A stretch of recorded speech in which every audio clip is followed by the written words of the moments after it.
तो हम लोग मॉडर्न फिजिक्स का अगला लेक्चर करने जा रहे हैं 17।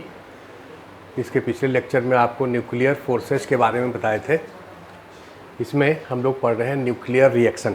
सबसे पहला टॉपिक है न्यूक्लियर रिएक्शन।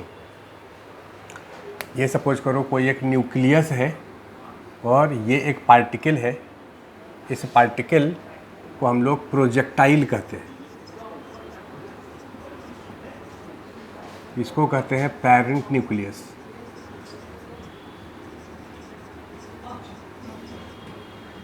ये जब इससे स्ट्राइक कर रहा है, सपोज किसी वेलोसिटी से, let this velocity is v1 velocity से इस पर स्ट्राइक किया है। ये सपोज शुरू में रेस्ट पर है, या इसका भी कुछ वेलोसिटी मान लेते हैं शुरू में, लेट दिस इज v2।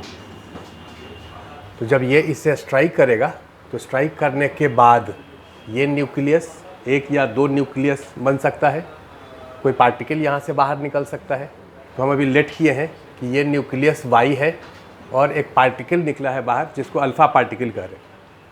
ये alpha particle basically helium nucleus होता है, helium 2,4++।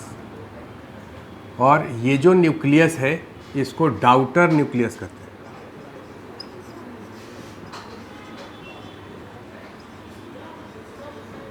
This is daughter nucleus.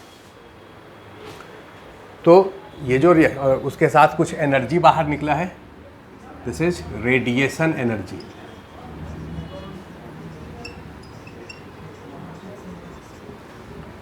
तो जब कोई एक पार्टिकल किसी न्यूक्लियस से स्ट्राइक करता है तो स्ट्राइक करने के बाद जो प्रोडक्ट होता है उसको डाउटर न्यूक्लियस कहते हैं। उसके साथ कोई पार्टिकल है जिसका नाम अभी हम लेट किए हैं अल्फ़ा पार्टिकल, प्लस कुछ एनर्जी बाहर निकला है, इसको रेडिएशन एनर्जी कहते हैं। ये रिएक्शन को न्यूक्लियर रिएक्शन कहेंगे। कोई भी न्यूक्लियर रिएक्शन जो होगा उसमें रिएक्टेंट का जितना टोटल एनर्जी होगा, प्रोडक्ट का भी टोटल एनर्जी उतना ही होगा। मॉडर्न फिजिक्स में टोटल एनर्जी का मतलब kinetic energy plus mass energy. Mass को भी हम लोग एनर्जी लेते हैं। तो रिएक्टेंट का टोटल एनर्जी कितना होगा, इसका काइनेटिक एनर्जी K1 प्लस इसका काइनेटिक एनर्जी K2 प्लस इसका मास एनर्जी m1c²। इसका मास सपोज m1 है, इसका मास सपोज m2 है, this is m3, this is m4, और वो तो एनर्जी है, प्लस इसका मास एनर्जी होगा m2c²। अगर कोई एक पार्टिकल है, ये पार्टिकल v वेलोसिटी से मूव कर रहा है, तो इसका टोटल एनर्जी लिखेंगे kinetic energy plus mass energy. So total reactant का एनर्जी ये है, इक्वल टू टोटल प्रोडक्ट का एनर्जी आप लिखिए। इसका एनर्जी, इसका वेलोसिटी आप मान लीजिए, इस पार्टिकल का वेलोसिटी v3 है और इस पार्टिकल का वेलोसिटी v4 है प्रोडक्ट का। तो काइनेटिक एनर्जी होगा K3 प्लस K4 प्लस इसका mass energy m3c² m4c² plus radiation energy 5। Total energy of reactant equal to total energy of product. सब तरह के एनर्जी को अगर सम कर दें तो ऑब्वियसली रिएक्टेंट और प्रोडक्ट का एनर्जी हमेशा बराबर होगा। इस इक्वेशन में एक बार जरा इसको रीअरेंज कर लेते हैं। इसको लिख रहे हैं m1 प्लस m2 माइनस, इस दोनों को इधर ले आते हैं, m3 minus m4 into c² equal to K3 plus K4 minus K1 minus K2 plus 5। This is mass of reactant minus mass of product into c²। Reactant का total mass minus product का total mass into c²। इसको, इस value को हम लोग Q value कहते हैं, Q value of reaction. This is equal to change in kinetic energy plus radiation energy. Kinetic energy final minus kinetic energy initial, इसको change in kinetic energy कहेंगे, plus radiation energy. अब अगर किसी question में आपसे Q value पूछा जा रहा है किसी रिएक्शन का, तो पहला फॉर्मूला ये हो गया, Q वैल्यू कैसे निकालेंगे, रिएक्टेंट का मास माइनस प्रोडक्ट का मास इंटू C²। अगर रिएक्टेंट और प्रोडक्ट का मास AMU में दिया हुआ है तो AMU में डिफरेंस निकाल लीजिए और 931.5 से मल्टीप्लाई कर दीजिए, उतना मेगा इलेक्ट्रॉन वोल्ट हो जाएगा। अगर किसी रिएक्शन का Q वैल्यू दिया हुआ है और तुमसे पूछा जा रहा है कि चेंज इन काइनेटिक एनर्जी कितना होगा, रेडिएशन एनर्जी के बारे में कोई चर्चा नहीं है, तो हम लोग उसको जीरो मान लेंगे। रेडिएशन एनर्जी जीरो है, जितना Q वैल्यू है वो काइनेटिक एनर्जी में चेंज होगा। या अगर आपसे दे दे कि Q वैल्यू रिएक्शन का 10 मेगा इलेक्ट्रॉन वोल्ट है, change in kinetic energy 2 mega electron volt है, तो बताओ रेडिएशन एनर्जी कितना होगा। तो इसका मतलब रेडिएशन एनर्जी पूछा जा रहा है, कंसीडर करना है, तो आप इस फॉर्मूला से उसको यूज कर सकते हैं। अब जरा सोच करके देखो, कोई भी न्यूक्लियर रिएक्शन जिसमें रिएक्टेंट का मास ज़्यादा है और प्रोडक्ट का मास कम है, इसका मतलब मास डिक्रीज किया है, मतलब मास जो है वो दूसरे फॉर्म ऑफ एनर्जी में कन्वर्ट हुआ है। Q वैल्यू पॉजिटिव कब होगा, जब रिएक्टेंट का मास ज़्यादा होगा और प्रोडक्ट का मास कम होगा। तो Q वैल्यू अगर किसी रिएक्शन का पॉजिटिव है, का मतलब मास एनर्जी कन्वर्ट हुआ है काइनेटिक एनर्जी में एंड रेडिएशन एनर्जी में। ऐसे रिएक्शन को एक्सोथर्मिक रिएक्शन कहते हैं। तो नोट करके लिख रहे हैं पहला पॉइंट, एक्सोथर्मिक। इसको एक्सोथर्मिक या एक्सोएर्जिक रिएक्शन भी कहते हैं। एक्सोथर्मिक रिएक्शन एक बार लिख लीजिए, the reaction in which Q value is positive is called exothermic reaction. In this reaction, mass energy convert into kinetic energy and radiation energy. दूसरे तरह का रिएक्शन होगा जिसको इंडोथर्मिक कहेंगे या इंडोएर्जिक रिएक्शन कहेंगे। इंडोथर्मिक रिएक्शन जिसमें Q वैल्यू नेगेटिव होता है, तो लिख लीजिए, in endothermic reaction Q value is negative. ऐसे रिएक्शन को स्टार्ट करने के लिए आपको कुछ ना कुछ एनर्जी देना पड़ेगा। इंडोथर्मिक रिएक्शन अपने आप नहीं हो सकता, क्योंकि अगर मास कम है और इसका मास ज़्यादा है, तो कम मास से ज़्यादा मास में कन्वर्ट होने के लिए आपको पहले कुछ एनर्जी देना पड़ेगा।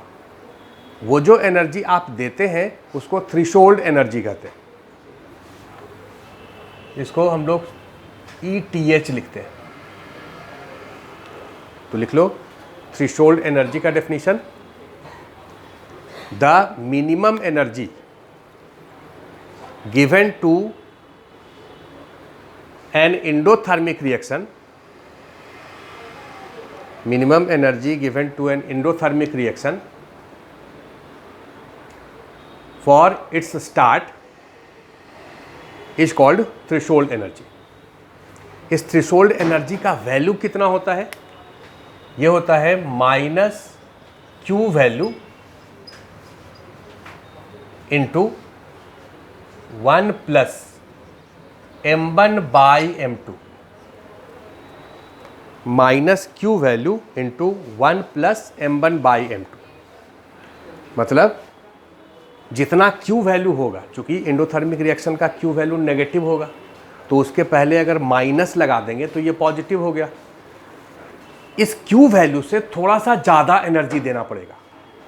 कितना ज़्यादा, 1 प्लस M1 बाई M2, जहाँ पर M1 होता है मास ऑफ प्रोजेक्टाइल और M2 होता है मास ऑफ पेरेंट न्यूक्लियस।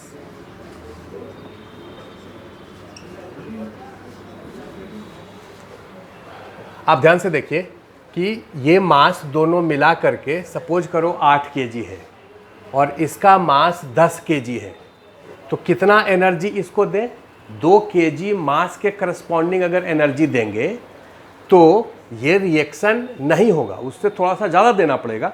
क्योंकि इस रिएक्शन को होने के लिए इसका कुछ काइनेटिक एनर्जी भी होना चाहिए, और जब ये किसी काइनेटिक एनर्जी से इस पर स्ट्राइक करेगा तो प्रोडक्ट का भी कुछ काइनेटिक एनर्जी होगा। मतलब कुछ एनर्जी जो है काइनेटिक एनर्जी में भी कन्वर्ट होगा, कुछ रेडिएशन एनर्जी में भी कन्वर्ट होगा। तो जितना आपका थ्रेशोल्ड एनर्जी है उसके माइनस से ज़्यादा, कितना ज़्यादा, 1 + m1 / m2। m1 है मास ऑफ रिएक्टेंट और m2 है, सॉरी, m1 है मास ऑफ प्रोजेक्टाइल और m2 है मास ऑफ रिएक्टेंट। ये फॉर्मूला जो है, इस फॉर्मूला का डेरिवेशन हम नहीं बता रहे हैं, ये फॉर्मूला एम्पिरिकल फॉर्मूला आपको याद रखना है, इससे क्वेश्चन लेकिन पूछा जाएगा। ये थ्रेशोल्ड एनर्जी का फॉर्मूला आप याद रखिए। इसके बाद इसमें तीसरा पॉइंट पे हम आते हैं।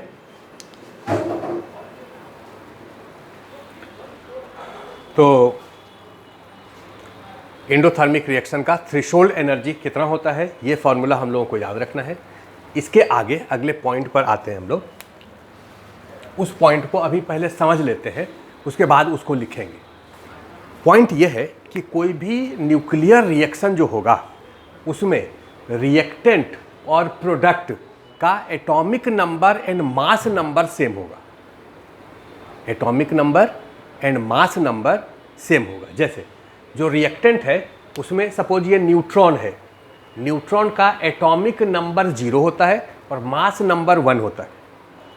एटॉमिक नंबर समझते हो ना, नंबर ऑफ प्रोटॉन, और मास नंबर का मतलब number of proton plus neutron, number of nucleon. तो इसको हम लोग लिखते हैं 0, 1। ये जो पेरेंट न्यूक्लियस है इसका सपोज ZA है, एटॉमिक नंबर Z है, मास नंबर A है। ये अल्फा पार्टिकल है, अल्फा पार्टिकल का 2, 4 होता है। अगर तुमसे पूछें कि ये Y का एटॉमिक नंबर कितना होगा तो आप कहोगे देखिए एटॉमिक नंबर लेफ्ट साइड में है Z + 0 मतलब Z, राइट साइड में है 2 तो इसका कितना होना चाहिए, Z - 2। मास नंबर देखो A + 1 और इधर कितना है 4, तो A + 1 में से 4 घटा दो, कितना बचेगा, A + 3, तो इसका मास नंबर होगा A + 3। मतलब left hand side and right hand side का atomic number and mass number same होगा। उसके बाद अगला पॉइंट है, ये पॉइंट लिख लेते हैं, तीसरा पॉइंट लिखो।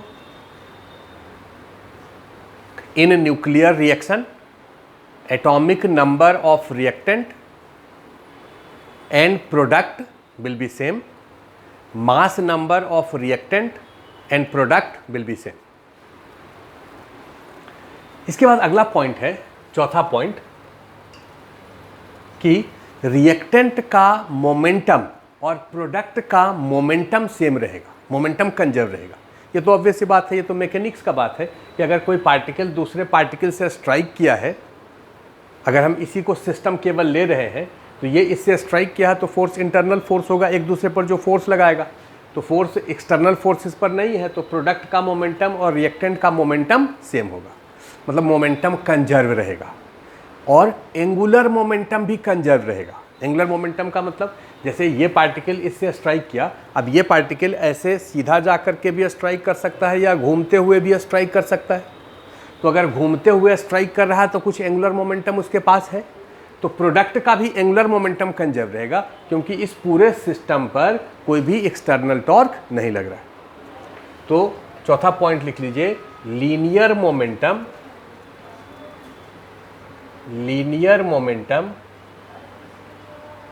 एंड एंगुलर मोमेंटम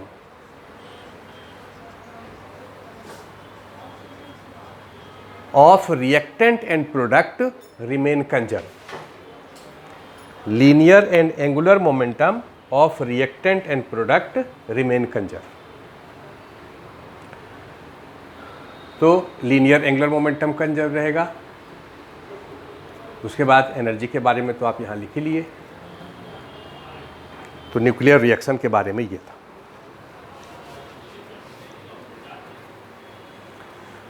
अब ये क्वेश्चन आपको 12th में पूछा जाता है कि nuclear reaction and chemical reaction में क्या डिफरेंस है। इधर लिखे हैं न्यूक्लियर रिएक्शन, यह है केमिकल रिएक्शन। एग्जाम्पल एक लिए हैं न्यूक्लियर रिएक्शन का, नाइट्रोजन प्लस हीलियम ये एटम है, is equal to oxygen plus hydrogen. और इधर केमिकल रिएक्शन का एग्जांपल है H2 प्लस O2 H2O, उसको बैलेंस कर दिए। अब सबसे पहला पॉइंट देखो कि न्यूक्लियर रिएक्शन जो होता है उसमें रिएक्टेंट का एटम नाइट्रोजन है, हीलियम है। एटम क्या है? नाइट्रोजन है और हीलियम है। इधर ऑक्सीजन है, हाइड्रोजन है। न्यूक्लियर रिएक्शन में एलिमेंट चेंज कर सकता है या चेंज कर जाता है। न्यूक्लियर रिएक्शन में एलिमेंट चेंज कर जाता है, लेकिन केमिकल रिएक्शन में एलिमेंट चेंज नहीं करता है। केमिकल रिएक्शन में लेफ्ट साइड में हाइड्रोजन ऑक्सीजन है, राइट साइड में भी हाइड्रोजन ऑक्सीजन है। तो यहां पर लिख लो, in chemical reaction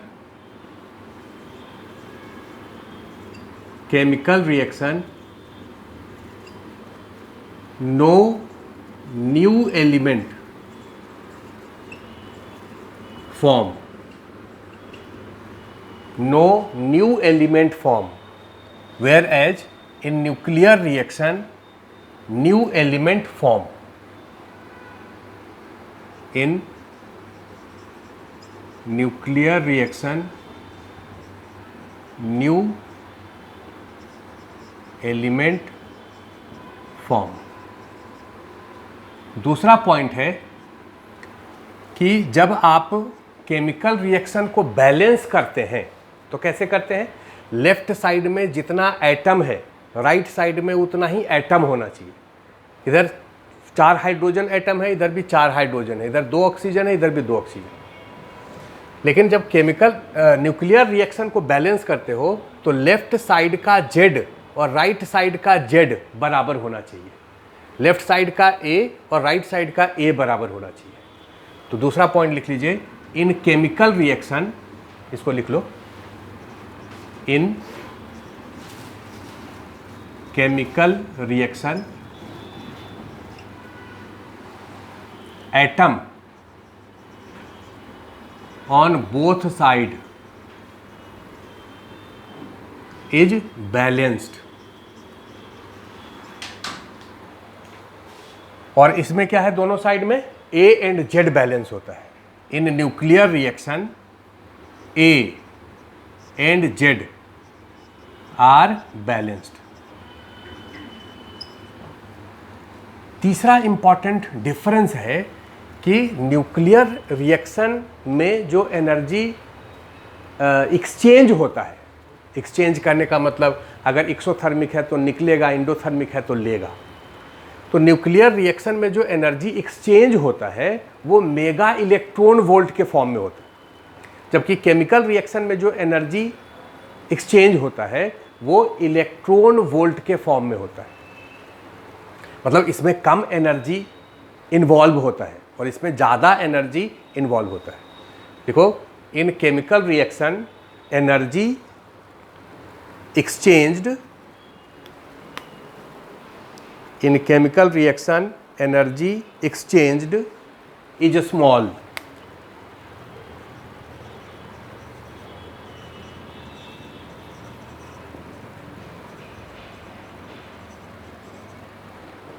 Of the order of 1 of the order of electron volt per atom।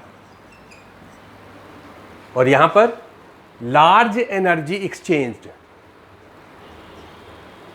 ये आप लिख लेंगे अपने से, large energy exchange of the order of mega electron volt पर एटम,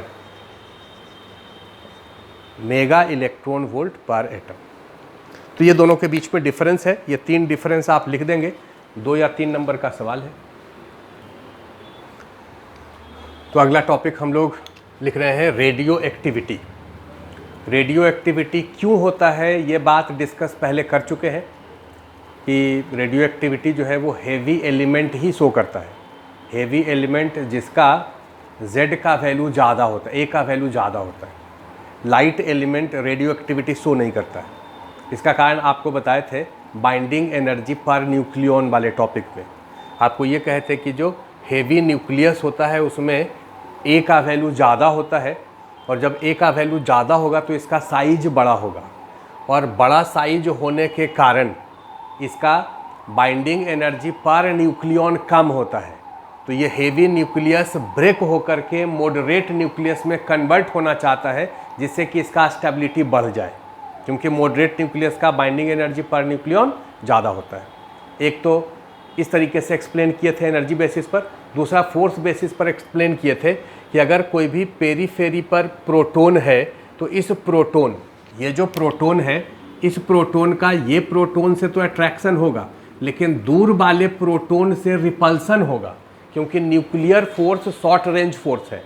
जो दूर में न्यूक्लियन है उससे इसका केबल रिपल्सन होगा, और अगर रिपल्सन अट्रैक्शन से ज़्यादा हो गया तो ये न्यूक्लियन यहाँ से बाहर निकलना चाहेगा। तो कोई भी जो हेवी एलिमेंट होता है उसमें से न्यूक्लियंस बाहर निकलता है, इस प्रोसेस को रेडियो एक्टिविटी कहते हैं। ये सबसे पहले इसका खोज हेनरी बैक्यूरेल किए थे, हेनरी बैक्यूरेल। तो हेनरी बैक्यूरेल जब इस पर एक्सपेरिमेंट कर रहे थे तो वो देखे कि कोई जो हेवी एलिमेंट है उसमें से कुछ पार्टिकल्स या कुछ रेज बाहर निकल रहा है।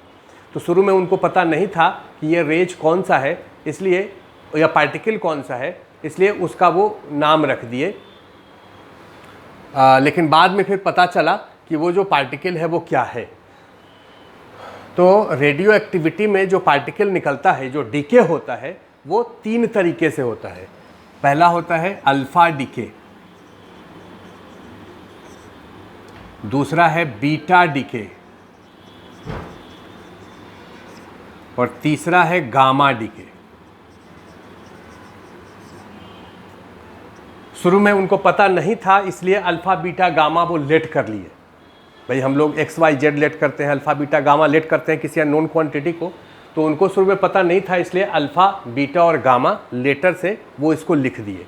बाद में पता चला कि ये अल्फा डीके जो है वो बेसिकली हीलियम न्यूक्लियस है, हीलियम 24++ है। और ये बीटा डीके जो है वो 3 तरह का होता है, beta plus, beta minus and electron capture, वो आगे बताएंगे। तो ये दोनों पार्टिकल है, ये पार्टिकल है, ये भी पार्टिकल है, लेकिन ये जो गामा है ये रेडिएशन है, ये रे है, गामा रे, मतलब ये फोटोन है, और वो दोनों पार्टिकल है। उसके बाद एक्सपेरिमेंट इस पर और चला, और एक्सपेरिमेंट के बाद ये पता चला कि ये जो डीके हो रहा है अल्फा बीटा एंड गामा, ये किसी भी फिजिकल कंडीशन पर डिपेंड नहीं करता है।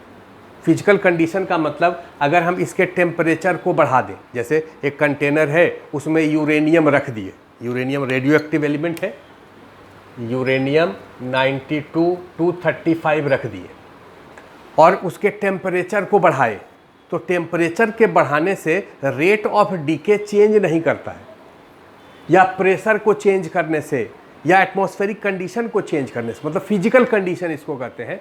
तो फिजिकल कंडीशन के चेंज करने पर ये डीके जो है वो डिपेंड नहीं करता है, rate of decay physical condition पर डिपेंड नहीं करता है। ये किस पर डिपेंड करता है ये आगे समझाएंगे। तो एक पॉइंट नोट करके आप अभी लिख सकते हैं कि radio activity does not depend on physical condition.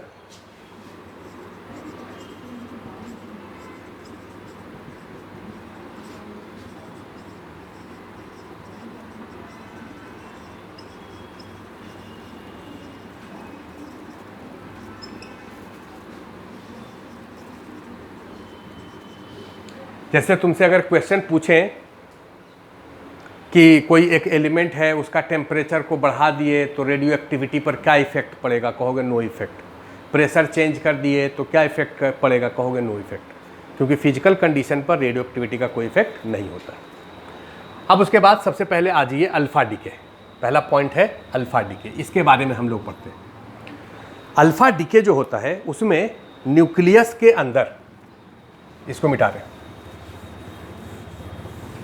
Alpha decay जो होता है उसमें न्यूक्लियस के अंदर से 2 प्रोटॉन और 2 न्यूट्रॉन ये यहाँ से बाहर निकल जाता है एक साथ। 2 प्रोटॉन और 2 न्यूट्रॉन यहाँ से क्या होता है, मिलकर के बाहर निकल जाता है, जिसको अल्फा पार्टिकल कहते हैं। तो उसका रिएक्शन कैसा होगा? रिएक्शन होगा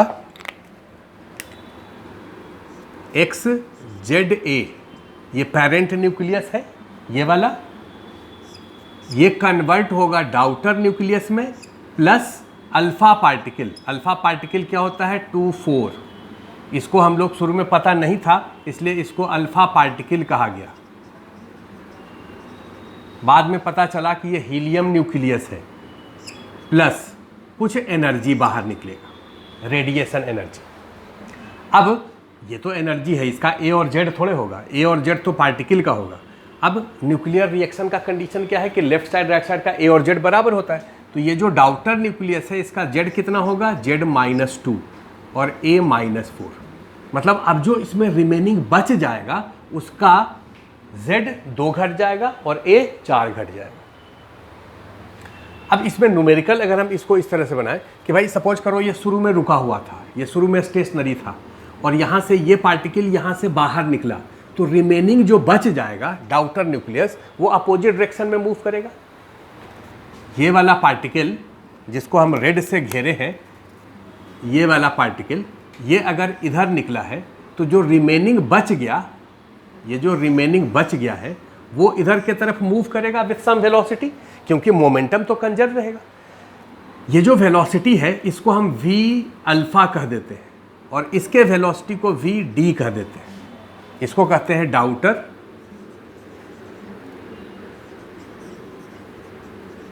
न्यूक्लियस और इसको कहते हैं अल्फा पार्टिकल।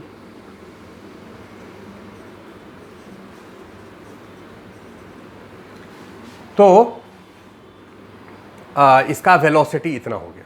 इसका काइनेटिक एनर्जी को k अल्फा मान लेते हैं और इसके काइनेटिक एनर्जी को k डाउटर मान लेते हैं, k d मान लेते हैं। अच्छा, मोमेंटम को काइनेटिक एनर्जी में कैसे लिखा जाता है ये पता है? जैसे मोमेंटम होता है m इंटू वी और काइनेटिक एनर्जी होता है ½ mv²। दोनों तरफ m से मल्टीप्लाई कर दो तो mk is equal to m² v²/2। तो m इंटू वी हो जाएगा 2mk√। का मतलब मोमेंटम हो जाएगा 2m काइनेटिक एनर्जी का √।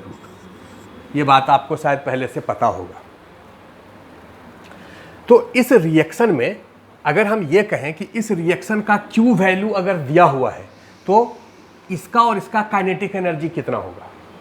ये जो डाउटर न्यूक्लियस है, ये अल्फा पार्टिकल है और ये डाउटर न्यूक्लियस है। डाउटर न्यूक्लियस का इधर के तरफ Vd माने हैं, Kd माने हैं और इसका इधर के तरफ K अल्फा और V अल्फा माने हैं। ये Kd है और इसका वेलोसिटी Vd है। हम ऐसा लेट कर लेते हैं कि इसमें फाई का वैल्यू 0 है, फाई का वैल्यू 0 है। अगर तुमको दिया रहेगा क्वेश्चन में कि फाई का वैल्यू 2 मेगा इलेक्ट्रॉन वोल्ट है तो जो इसका काइनेटिक एनर्जी में चेंज कितना होगा? अभी बताए कि इस रिएक्शन का जो Q वैल्यू है ये कितने के बराबर? Change in kinetic energy plus change in radiation energy. अगर रेडिएशन एनर्जी 0 है तो change in kinetic energy Q value के बराबर, और अगर रेडिएशन एनर्जी दिया हुआ है तो Q वैल्यू आप इसको इधर कर दीजिए तो चेंज इन काइनेटिक एनर्जी निकल जाएगा। अभी हम इस क्वेश्चन में, इस थ्योरी में सिंप्लिसिटी के लिए इसको 0 मान रहे हैं। तो काइनेटिक एनर्जी में चेंज Q वैल्यू के बराबर होगा। ये चेंज इन काइनेटिक एनर्जी को कितना लिखेंगे? चेंज इन काइनेटिक एनर्जी कहोगे final kinetic energy minus initial kinetic energy. Final kinetic energy है Kd प्लस K अल्फा। ये कितने के बराबर? Q वैल्यू के बराबर। पहला इक्वेशन। और दूसरा इक्वेशन हम क्या लिख रहे हैं कि मोमेंटम कंजर्व रहेगा। तो इसका momentum mdvd equal to m alpha v alpha. और मोमेंटम को काइनेटिक एनर्जी में अगर लिखें, mdvd को क्या लिखेंगे? 2mdkd under root equal to 2m alpha k alpha under root. इसको अगर स्क्वायर कर दें, इसको स्क्वायर कर दीजिए तो 2mdkd इक्वल टू 2, तो 2 दोनों तरफ कैंसिल भी हो जाएगा, m d k d is equal to m alpha k alpha, ये दूसरा इक्वेशन। अब इस दोनों इक्वेशन को सॉल्व करके हम लोग के अल्फ़ा निकाल सकते हैं। कैसे निकालेंगे? बहुत आसान है। यहाँ देखो, Q value is equal to k d को यहाँ से चेंज कर दीजिए, ये होगा m alpha k alpha by m d, ये के डी हो गया plus k alpha, plus k alpha. So this is equal to m alpha plus m d k alpha by m d. देखिए ठीक लिखे हैं। तो के अल्फ़ा कितने के बराबर? के अल्फ़ा हो जाएगा m d by m alpha plus m d into q value, ये के अल्फ़ा हो गया।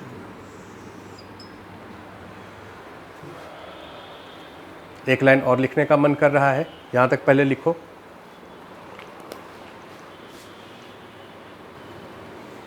इसमें देखो हम एक लाइन और जोड़ रहे हैं। ये जो के अल्फ़ा है यहाँ लिख रहे हैं, इसके बाद this is k alpha is equal to m d mass of daughter. तो डाउटर का mass A-4 divided by mass of alpha plus mass of daughter. Mass of alpha 4, mass of daughter A-4, तो ये हो गया A into q value into q value. अब जरा ध्यान से इस वाले इक्वेशन को देखो। A का वैल्यू, सपोज एग्जांपल के लिए यूरेनियम का A होता है 235, तो 235 minus 4, 231 by 235 into q value. इसका मतलब कि इस रिएक्शन का क्यू वैल्यू अगर दिया हुआ है, एग्जाम्पल के लिए इस रिएक्शन का क्यू वैल्यू अगर 100 मेगा इलेक्ट्रॉन वोल्ट है, तो उस 100 मेगा इलेक्ट्रॉन वोल्ट में से काइनेटिक एनर्जी में जो कन्वर्ट होगा उसका मैक्सिमम पार्ट अल्फा में जाएगा, इसमें बहुत कम पार्ट जाएगा।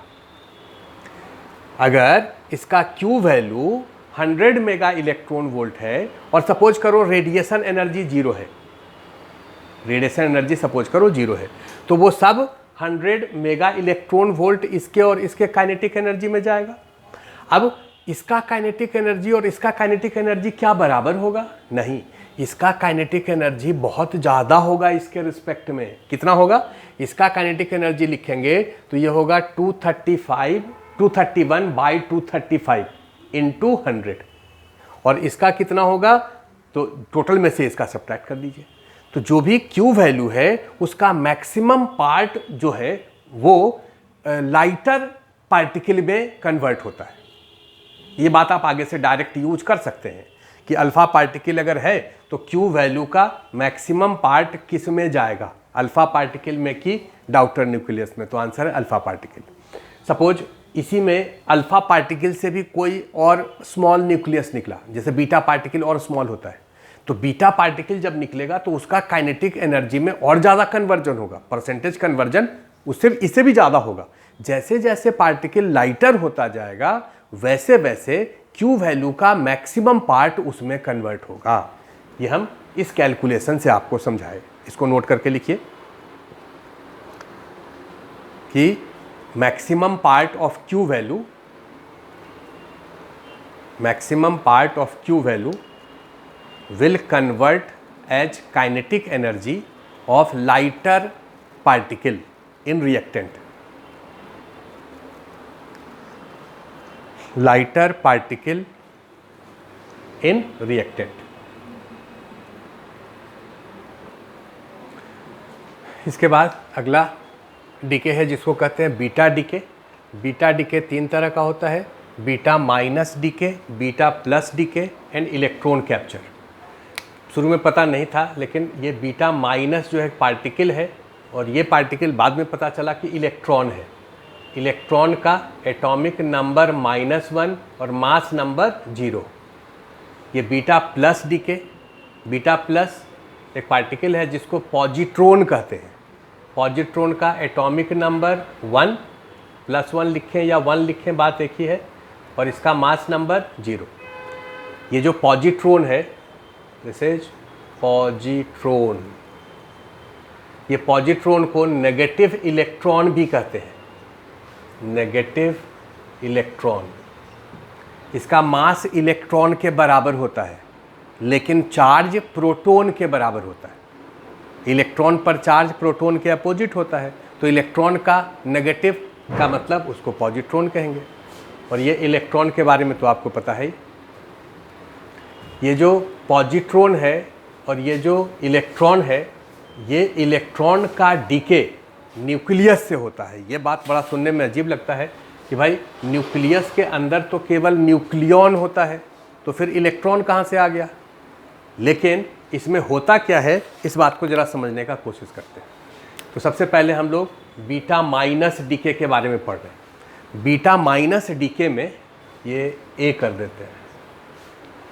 बीटा माइनस डीके में न्यूक्लियस के अंदर एक न्यूट्रॉन प्रोटॉन में कन्वर्ट हो जाता है।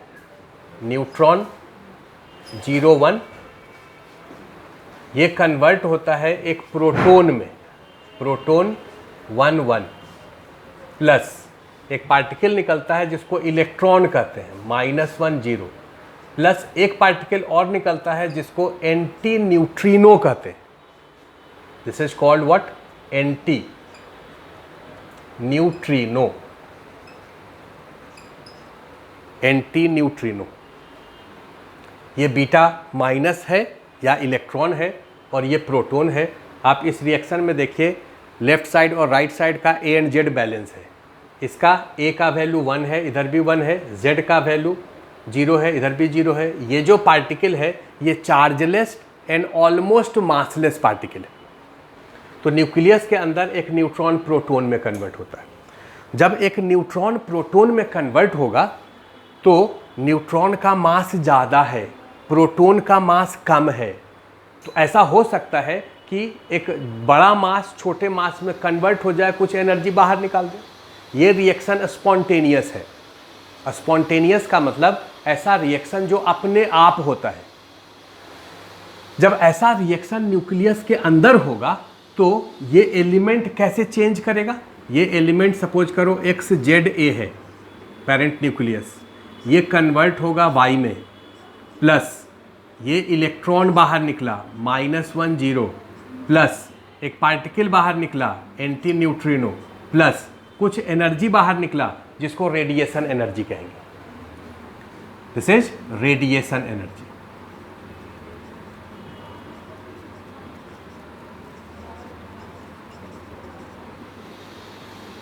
अब आप ए और जेड को बैलेंस करिए। इसका जेड कितना होगा? जेड प्लस इलेक्ट्रॉन बाहर निकला है ना, तो इसका जेड होगा जेड प्लस 1। और ए कितना होगा? इसका ए है और इसका 0 है, तो इसका ए ही रहेगा। मतलब अगर किसी न्यूक्लियस से बीटा माइनस डीके होता है तो उसका ए चेंज नहीं करता है। ऑब्वियस सी बात है, न्यूक्लियस के अंदर अगर एक ये वाला न्यूट्रॉन सपोज प्रोटॉन में कन्वर्ट हो गया तो नंबर ऑफ न्यूक्लियॉन तो सेम ही रहेगा। न्यूक्लियॉन मतलब प्रोटॉन प्लस न्यूट्रॉन तो सेम ही रहेगा, तो ए का वैल्यू सेम रह गया। लेकिन प्रोटॉन एक बढ़ गया पहले से, तो प्रोटॉन एक बढ़ गया। पेरेंट न्यूक्लियस में प्रोटॉन एक बढ़ गया और इलेक्ट्रॉन यहाँ से बाहर निकल गया। तो ये हो गया बीटा माइनस डीके। अब अगर तुमसे पूछें कि ये जो पार्टिकल है न्यूक्लियस है, ये न्यूक्लियस से ये रिएक्शन हुआ है, तो जो क्यू वैल्यू रिएक्शन का होगा, क्यू वैल्यू, उसका जो मैक्सिमम पार्ट है वो किसके काइनेटिक एनर्जी में जाएगा? तो आप कहेंगे इलेक्ट्रॉन के काइनेटिक एनर्जी में एंड एंटी न्यूट्रिनो के काइनेटिक एनर्जी। इसका भी मास बहुत कम इसके रिस्पेक्ट में, तो वो दोनों इसके काइनेटिक एनर्जी में जाएगा। इसका काइनेटिक एनर्जी में कन्वर्जन ऑलमोस्ट नेग्लिजिबल होगा। मतलब ये अगर न्यूक्लियस स्टेशनरी है तो इसको आप स्टेशनरी मान सकते हैं। ये अगर स्टेशनरी है तो इसका और इसका दोनों का काइनेटिक एनर्जी होगा, और इसका अगर वेलोसिटी इधर होगा तो इसका वेलोसिटी अपोजिट में होना चाहिए, क्योंकि एंगुलर मोमेंटम और मोमेंटम कंजर्व रहता है किसी भी न्यूक्लियर रिएक्शन में। दूसरा रिएक्शन देखो, बी। दूसरे वाले में जिसको हम लोग बीटा प्लस डीके कहते हैं, इसमें न्यूक्लियस के अंदर एक प्रोटॉन न्यूट्रॉन में कन्वर्ट होता है।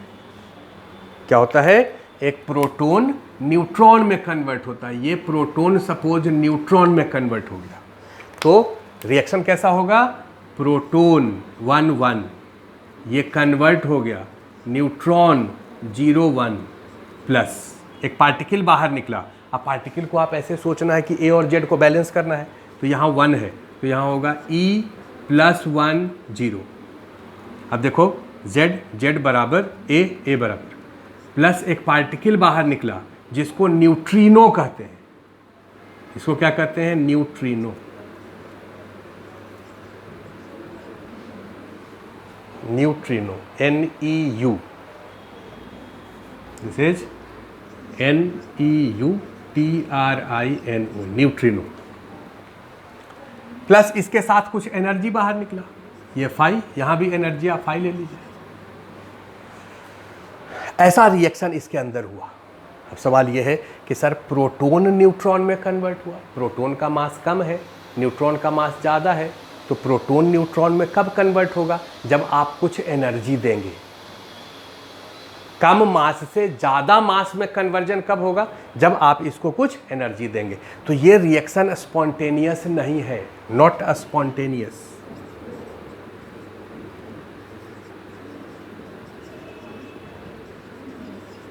This is not a spontaneous. Spontaneous नहीं, अपने आप नहीं होगा। ये इंडोथर्मिक रिएक्शन है, आपको पहले एनर्जी देना पड़ेगा। न्यूक्लियस को अगर आप एनर्जी देंगे तब ऐसा पॉसिबल है, इसलिए इसको आर्टिफिशियल रेडियो एक्टिविटी कहते हैं। क्या कहते हैं? Artificial radio activity. अब अगर ऐसा रिएक्शन हुआ है तो न्यूक्लियर रिएक्शन कैसा लिखेंगे? XZA ये कन्वर्ट हुआ Y plus E10 plus neutrino plus energy. अब इसका Z कितना होगा? इधर तो 1 है तो Z -1 और A का वैल्यू चेंज यहाँ पर भी नहीं करेगा।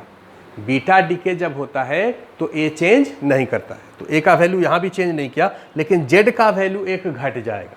क्यों घट जाएगा? क्योंकि Z का वैल्यू 1 इसलिए घट गया क्योंकि प्रोटॉन न्यूट्रॉन में कन्वर्ट हो गया। तो न्यूक्लियर रिएक्शन ऐसा होगा। उसके बाद तीसरा है जिसको कहते हैं इलेक्ट्रॉन कैप्चर। इलेक्ट्रॉन कैप्चर कैसे होता है? कोई भी हेवी न्यूक्लियस जो है, हेवी न्यूक्लियस या हेवी एटम कहें, तो ये न्यूक्लियस है और इसके चारों तरफ इलेक्ट्रॉन रिवॉल्व करेगा ऑर्बिट में। ये पहला ऑर्बिट है, ये दूसरा ऑर्बिट है। पहला ऑर्बिट में 2 इलेक्ट्रॉन होता है, दूसरा ऑर्बिट में 8 इलेक्ट्रॉन होता है।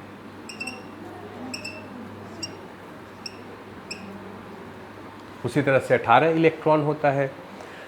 अब इलेक्ट्रॉन कैप्चर में होता क्या है कि हेवी न्यूक्लियस जो है उसके न्यूक्लियस में Z का वैल्यू तो बहुत ज़्यादा होता है, और Z ज़्यादा होने के कारण ये हाईली पॉजिटिवली चार्ज्ड होता है। तो ऐसा पॉसिबिलिटी है कि ये जो K सेल में इलेक्ट्रॉन है, इसको K कहेंगे, इसको L कहेंगे, K सेल में जो इलेक्ट्रॉन है उस इलेक्ट्रॉन को ये अट्रैक्ट कर लेता है, अपने तरफ खींच लेता है, और उस इलेक्ट्रॉन को खींच करके एक प्रोटॉन प्लस इलेक्ट्रॉन मिल करके न्यूट्रॉन बना देता है। तो न्यूक्लियस के अंदर रिएक्शन क्या हो गया कि न्यूक्लियस का एक प्रोटॉन प्लस एक इलेक्ट्रॉन और ऑर्बिट में जो घूम रहा है -1 0, ये दोनों मिल करके एक न्यूट्रॉन बना दिया, न्यूट्रॉन 0 1, प्लस एक पार्टिकल और बाहर निकला। उस पार्टिकल को क्या कहेंगे? न्यूट्रिनो की एंटी न्यूट्रिनो। ये तो आपको याद रखना है भाई, ये नाम याद रखना है कि प्रोटॉन न्यूट्रॉन में कन्वर्ट होता है तो एंटी न्यूट्रिनो, और सॉरी न्यूट्रॉन प्रोटॉन में तो एंटी न्यूट्रिनो, प्रोटॉन न्यूट्रॉन में तो न्यूट्रिनो। नाम केवल है, ठीक है, ये नाम आपको याद रखना है। तो यहाँ पर क्या बनेगा? न्यूट्रिनो की एंटी न्यूट्रिनो। तो भाई सीधा सा बात है कि प्रोटॉन अगर न्यूट्रॉन में कन्वर्ट हुआ है तो प्रोटॉन न्यूट्रॉन में हुआ है तो न्यूट्रिनो बनना चाहिए। सो दिस इज न्यूट्रिनो। ये हो गया न्यूट्रॉन, ये इलेक्ट्रॉन। ये जो कैप्चर है इसको के कैप्चर कहते हैं। दिस इज कॉल्ड के कैप्चर। अगर ये वाला इलेक्ट्रॉन को कैप्चर कर लिया तो उसको कहेंगे एल कैप्चर। लेकिन एल कैप्चर ज़्यादा फ्रीक्वेंट नहीं है, ज़्यादा फ्रीक्वेंट के कैप्चर है, क्योंकि के नज़दीक होता है तो उसको कैप्चर करना आसान है। ये जो रिएक्शन है, अगर हम न्यूक्लियर रिएक्शन की बात करें, इसकी बात करें, तो एक्स जेड ए, ये एक्स जेड ए, ये प्रोटॉन उसके अंदर था, इसमें एक इलेक्ट्रॉन जुड़ गया तो ये बना दिया y plus neutrino plus radiation energy. ये वाई का जेड कितना होगा, जेड -1, और ए कितना होगा, ए के बराबर। ऑब्वियस सी बात है, न्यूक्लियस के अंदर एक प्रोटॉन जो है वो न्यूट्रॉन में कन्वर्ट हो गया, तो न्यूक्लियॉन तो सेम ही रहेगा, लेकिन एक प्रोटॉन घट गया तो प्रोटॉन को घटा दिए, तो न्यूक्लियर रिएक्शन ऐसा हो। अब के कैप्चर क्या होता है, एल कैप्चर क्या होता है, बात समझ गए। ये जो रिएक्शन है वो इससे ज़्यादा फ्रीक्वेंट है, सबसे ज़्यादा फ्रीक्वेंट ये है, उसके बाद ये है, फिर ये है, ये सबसे कम है क्योंकि ये इंडोथर्मिक रिएक्शन है। ये जो रिएक्शन है इसमें प्रोटॉन इलेक्ट्रॉन से मिल करके न्यूट्रॉन बना दे, ये पॉसिबिलिटी है। तो एक लाइन इसके नीचे लिख दो कि electron capture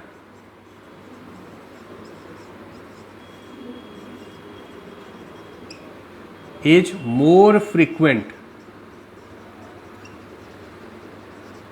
then positron decay.